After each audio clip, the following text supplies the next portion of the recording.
You are watching Procurement and Supply Chain Live. Now, our next speaker is Fabrice Blanc, Procurement Director of Services and Indirect Materials at Nestlé, where he's been for 10 years. Fabrice's areas of expertise, among many others, include strategic sourcing, supply chain management, demand and supply planning, and change management initiatives.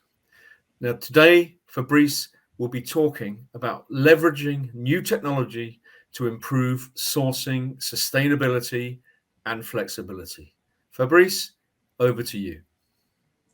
Hi, Shen. Thank you. Thanks for the introduction.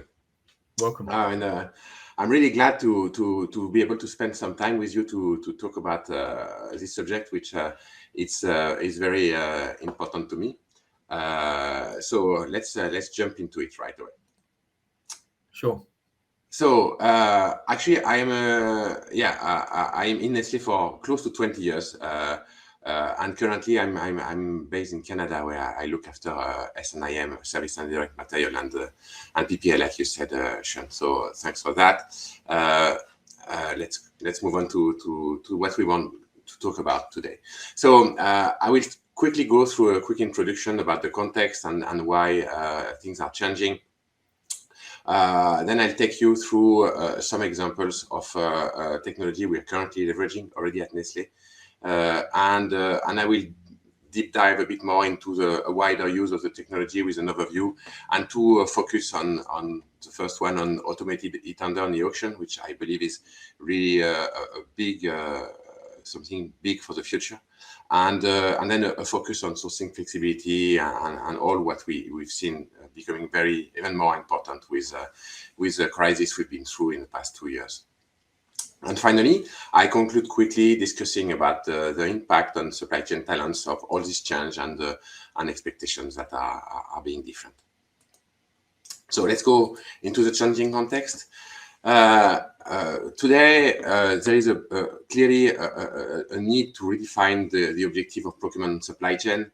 It's becoming much more complex than before. The whole area of sustainability and environment, which is taking a big space in all our agenda, is one of the elements that is really influencing that. And the second element is the flexibility and the understanding of the origin of what we are sourcing, which also is becoming something very important and that we need to look into details. On the Nestlé side, if we talk about sustainability, we made 3 major commitments that are really impacting us in terms of what we need to do. The first one is zero environmental impact in our operation, and that's by 2030. So it's somehow tomorrow. It's really close from us. And zero environmental impact, that means that our operation, Nestlé operation, will be neutral on the environment within the next 8 years. Okay? And that means we have a lot to do on our operations in our factories to make sure that this is achieved. The second commitment we made is to have 100% recyclable or reusable packaging by 2025. And this is really tomorrow. This is around the corner, and all our packaging needs to be revised and changed. And that means we are working already very hard with all the teams inside the company and with our suppliers to be able to achieve this objective. And the third commitment, which is the biggest one and the more challenging one, even if it's to be achieved by 2050, is the net zero. And that means we are not looking only at Nestlé operation. We are not looking only at our factories. We are looking at the entire supply chain from farm to fork. That means we want to have a net zero from the cow in the field down to the plate of our consumer. And that means we need to work beyond our operation and work with our suppliers, the supplier of the suppliers, etc., to make sure that we can achieve this neutrality by 2050. And that is the biggest challenge I think we ever set to ourselves in Nestlé. And we will manage. I have no doubt about that. So, oops, sorry about that. Yeah. So What has I was talking about the expectation changing, and so what were that? So the basic expectations for procurement for many years were about making sure the price is good, making sure the quality is as expected, and that the delivery happen in time, and that was kind of enough and okay, and people were happy if you could deliver that. That means you have done a great job. But quickly, things have been changing with more expectation in terms of innovation and getting innovation from outside and making sure that procurement was really gathering this and also continuity plan to ensure that when we had issues with delivery, there was alternative plan. And this also is quite a lot of work that is done with the supplier to ensure that. But now it's even bigger. That means, as just mentioned, we are talking about sustainability, we are talking about environment, we are talking about sourcing flexibility, and bigger understanding of where whatever we buy is coming from and the impact on our operation. So the challenge with that is that you have a lot more to do. And I'm sure, like me, you are not given much more resource, being money-wise or people-wise. So you have to do more with the same kind of resource, or even less sometimes.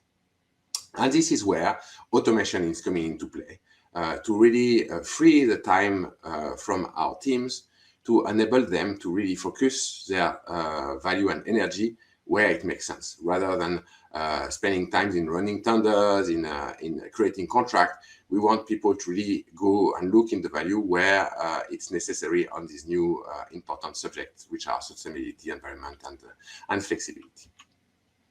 So that's the concept. Now I just want to give you a couple of examples of technologies that have already been leveraged at Nestlé.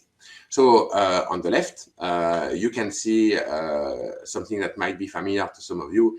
This is basically palm fruits, which are the fruits that are used to make palm oil. Palm oil is a very important raw material for all food companies. As much as we are trying to diversify our oil, palm oil stays a very important component, and we couldn't produce the volumes we are producing globally of food without palm oil. So palm oil is here to stay, and what we want is that it's not having a negative impact on the environment like it has been it's known for during the past few decades because of the deforestation. So we have been working with our suppliers to make sure that our palm oil is coming only from no deforestation area, and we have many commitments and agreements with our suppliers to do so. Unfortunately, what we realize is that even if we had this commitment and this alignment, we still had suppliers who are not, despite their commitment, who are not delivering. So we have decided to use satellite imaging to track our supplier performance and not only trust the paper and the words, and really verify on site that our suppliers are not having a negative impact on the forest.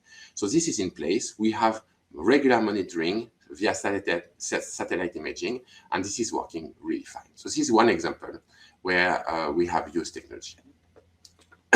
The second one is a project we did with Carrefour in France using blockchain. And the idea was to give a full traceability of our muslin puree, which is mashed potato, for the consumer to be able to understand where his puree is coming from. And through blockchain technology, we've been able to trace each and every pack to a specific farmer. So with a barcode, you have a 3D barcode you would have on the box, you would scan, you would be able to get to the exact farmer and the field from where the potatoes were harvested. The potatoes, basically, who are used to make this pack of puree of mashed potatoes you have in your hands. And blockchain gave us this visibility and transparency and a guarantee that the information is accurate. And this has been a great success from a marketing point of view in France. People were really happy to understand where the potatoes were coming from. So these are two really concrete examples of technology. Now I want to go a bit on a wider use of the technology and through an overview of what I believe is really going to impact us and that we need to leverage as soon as we can.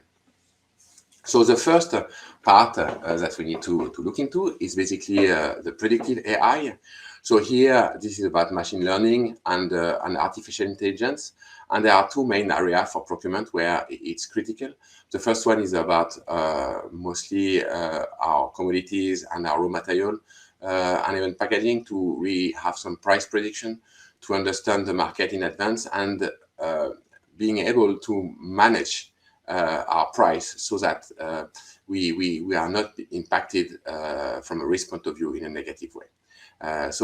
This machine learning is capable of giving us projections and help us to mitigate the risk and the evolution of the price. The second area is around volume prediction. I'm sure one of the challenge we have in Nestlé, which I'm sure is shared amongst the industry, is to really have accurate volume prediction. And we realize that by using machine learning and artificial intelligence, we could get on the overall of the company predictions which were more accurate than the sum of little predictions we will be doing right and left. So, and when you combine these two, the price prediction and the volume prediction, this is where you can really make your risk management in the best way. So that is for predictive technology. Then we have all the area of analytics, which gives us the visibility and the understanding of where we are and what needs to be done. So on the analytics advanced side, there is so many things that from the payment to the suppliers to all that, and one area which is even more important is all the supplier risk and the agility management that we need to put in place. And I'll come back to that a bit later when I will be discussing about sourcing flexibility more precisely. And the last area, which is the one I introduced also as an important area to save time of our team and people, is the automation and ensuring the efficiency of the processes. And this is where we have new technologies such as automated e-auctions, AI-assisted negotiations, and even contract automation, where we can have a lot of the work, if not all of it, being done automatically by robots, and thus saving times of our team to spend that on other tasks.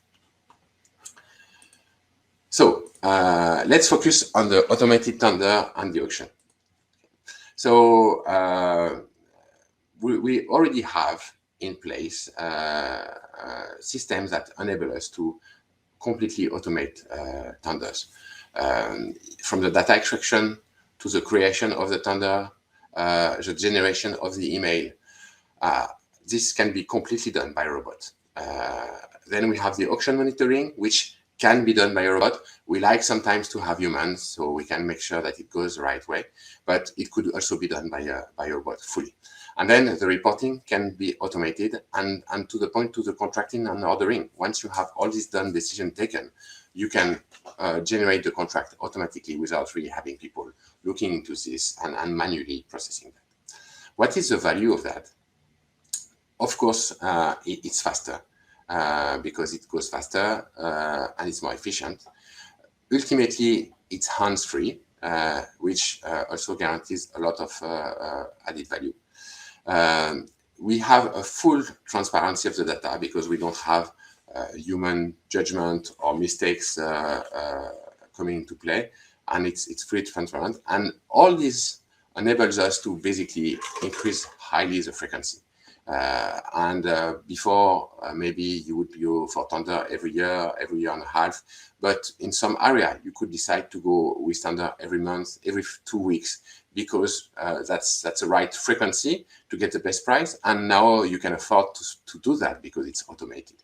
So it doesn't mean that we have to do all the tenders every 2 weeks. Of course, that doesn't make sense. But in some specific area, you might want to tender much more frequently. And this automation enables you to do that. And ultimately, that enables you to really have a much higher impact because you can adapt your strategy to the specific needs of the category, whatever its frequency, whatever its time, and you can be much more you can adapt your approach much more to each category thanks to this approach. Now let's talk about sourcing flexibility. So we've seen during the past couple of years all the many challenges which we knew were here, but we were not really facing before, at least not so harshly. So the first one, of course, is a pandemic risk that we've seen. We've been having quite a lot of cybersecurity issues right and left as well. And we had also regional issues with areas which we certainly couldn't source from for many reasons, being political or even climate oriented. So the original BCP that we were having were supplier BCPs. That means I was working with supplier A, and he was delivering me from his main plant, and we worked together. So in case his main plant had an issue, he could deliver me from the secondary plant, and this and that. So that was basically the kind of BCP that we were having, and quickly we realized that that was not sufficient. And this is where we're moving to multi-supplier flexibility. So instead of working only with one supplier, you work with 3 suppliers. And if your main supplier is going down and he still cannot deliver from another plant, you have an alternative second supplier which enables you to get your material from, and potentially even a third one. A second flexibility that we've been working on, which is even more important in its impact, is material flexibility. So in this picture, you see different type of sugar. And we had specifications which were extremely tight in terms of, so I was saying, to make this product, I need a sugar which color is exactly this, okay? And when I go to source it, I found it, and if there is a problem with this specific material, then I'm stuck. So what we've been working is really making sure we have much more flexibility on our specification. And instead of having just a white sugar, I could go to a brown sugar or even to some kind of liquid sugar, etc. And the more my material is flexible in terms of what I need, the more it's going to be easy for me to source right and left, and it's going to have a lot of benefit from a onshore supply point of view, because then I have so much more source that I can get my material from. And the last BCP that really came more recently over the past 2 years is a geographical flexibility, because as much as we had multi-supplier flexibility, we had material flexibility. So at some point, we still realized that everything was coming from the same area. And typically, that would be the same area in China in many cases. That's one specific example. But so as much as you would have 3 sources and you could switch, but finally, your alternative material was just coming from a factory which was 20 kilometers away. And if you have problems like the one we faced, this is not a real BCP. What you need is a geographical BCP, that you have something coming from a different continent, from a different country. That really enables you to make it happen if you need to. But ultimately, what really matters here, to be able to put in place this flexibility and work on it, is the visibility. Because what we don't have in many companies today is an understanding of where the material is coming from. Where am I in terms of flexibility? Do I have several suppliers for this material? Do I have sufficient flexibility on my specification? Do I have possibility to order from different geographies?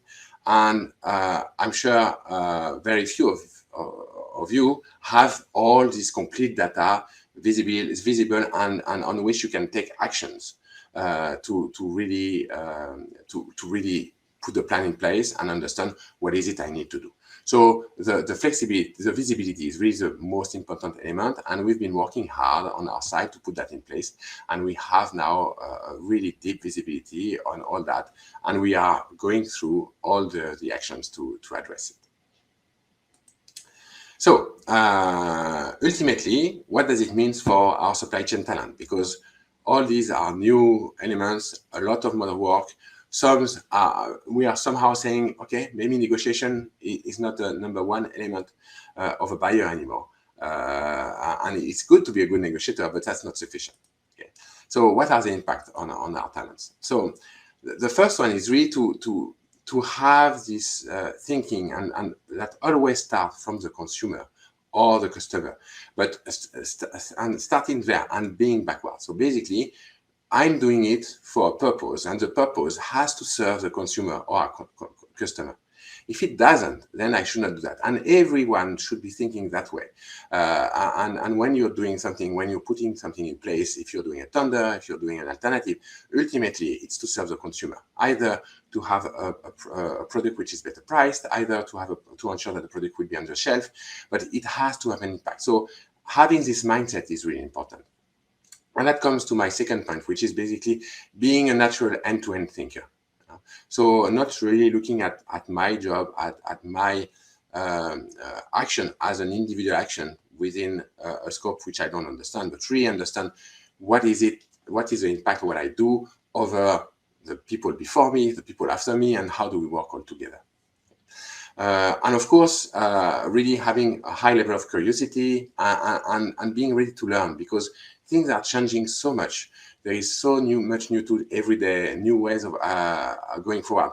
If you're stuck into a way of working, it's not going to work. So being really agile in terms of your learning capabilities and being comfortable with whatever is uncomfortable is something important.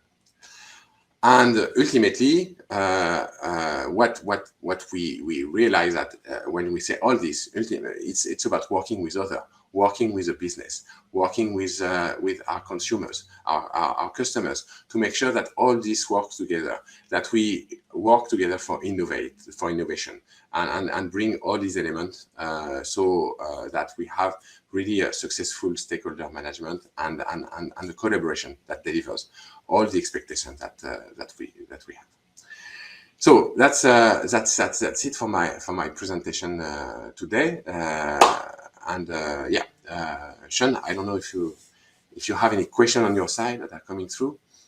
Yeah, well, thank you ever so much for that, Fabrice. That's really interesting. It's always interesting to learn what individual businesses are doing in this regard, because ultimately most businesses are doing something similar, but obviously, because you're working in different sectors and the demands of your market are different, the way that you're using technology is different. So I was interested to see that, for example, you're using AI and machine learning, in the ways that you are. Now, I've often heard it said of AI and machine learning that one of its big benefits is that it frees up people to be more strategic in their roles, that it takes away a lot of that repetitive work that people have to do and frees them up to be more strategic. Has that been your experience of technology at Nestle? For me, there is two sides to machine learning and AI. And actually, AI, the AI side is really, you have, of course, all the RPAs and the impact on the processes and all these robots that can basically do what you spend time on your behalf and save your time for more strategic. So this is really important, and this is something that you really need to do. But there is another dimension to AI and machine learning, which is basically being able to do things that your brain cannot do because it's too complex, it's too much data, it's too much element to process to be able to do that. Or even if you wouldn't do it with your brain, but it would take you so long to achieve the same result. And when we're talking about volume prediction and price prediction, this is exactly the case. When we are working on price predictions or volume predictions, we are taking input of dozens, if not hundreds sometimes, of different insight to go to a result. And we've been trying to do that in the past as humans. But yeah, our brain is limited, unfortunately, and there is so much data we can crunch. And even if you put that in big Excels and data, at some point, it's going to be, the models are going to be too complex to be handled by ourselves. And this is this glass ceiling that AI and machine learning, and mostly machine learning, is breaking by enabling us to go to levels of intelligence and data processing that is so high that actually it's becoming much more accurate, surprisingly. than what a human would be able to conclude. Well, that's quite interesting. So it's the mundane and the complex that technology is very good at. Yeah, and there is one element which is also important. Ultimately, when you have a model which is built within machine learning, this model is not emotional. Okay, when we sit in a boardroom with a salesperson, with a business people, with a marketing, everybody comes with a lot of emotion. And when you discuss about what are we going to sell, or all these elements are really becoming very much emotional. And the result somehow is highly influenced by emotion. But we all know that emotion is rarely bringing the best out of people. And we realize that when we build a model with sometimes even less input and maybe less intelligence somehow, okay, than what we would have through a group of highly skilled people, the model on the long term will be more accurate because it takes away this emotional side that ultimately doesn't bring the best out of us. And by being really neutral and being pragmatic and sometimes going against the objective you have, whatever, is actually telling you the truth and it's more reliable. Well, that's a fascinating point. And it's never easy introducing change, especially profound change across an enterprise, is it? What would you say has been the biggest single challenge, Fabrice, in introducing technology in your department, but also across the wider company? Yeah, what's interesting is that the first feedback always you get, and people are scared. They say, but this machine is going to do my job. I'm going to be out of a job in 1 year. So people are pushing the technology away, thinking like, this is going to, basically, I'm going to get fired because the robot is going to do my job. Okay, and that's a natural reaction. We've seen that with even you are in the supermarket where you can scan your thing yourself, and people who are thinking, it's going to be less job. But it's a mistake to react that way, because basically by reacting that way, you're just fulfilling the prophecy because there's a machine going to replace you. What you need to do is evolve and say, okay, that's great.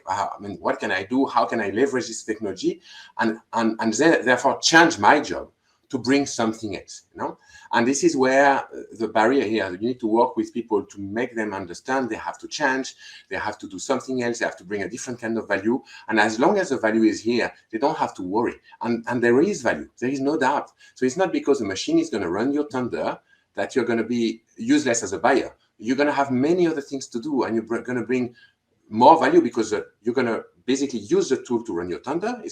It's still your result, and you're going to add some other added value in terms of sustainability, in terms of all the things that are necessary now. So you're going to deliver 1.5 to 3 times the value before, thanks to the help of technology. And if you have this mindset that you look at it like, yes, basically, the machine is a complement to me, and I'm becoming a better professional and a bigger person because I'm doing more thanks to all these tools. Basically, this is how you succeed. If you fight the machine and you say, no, I don't want you here, this is where you fail. So finally and briefly, Fabrice, because we are running out of time now, do you think that you need that people who work in procurement now, because of technology, need a different kind of skill set and mindset to thrive?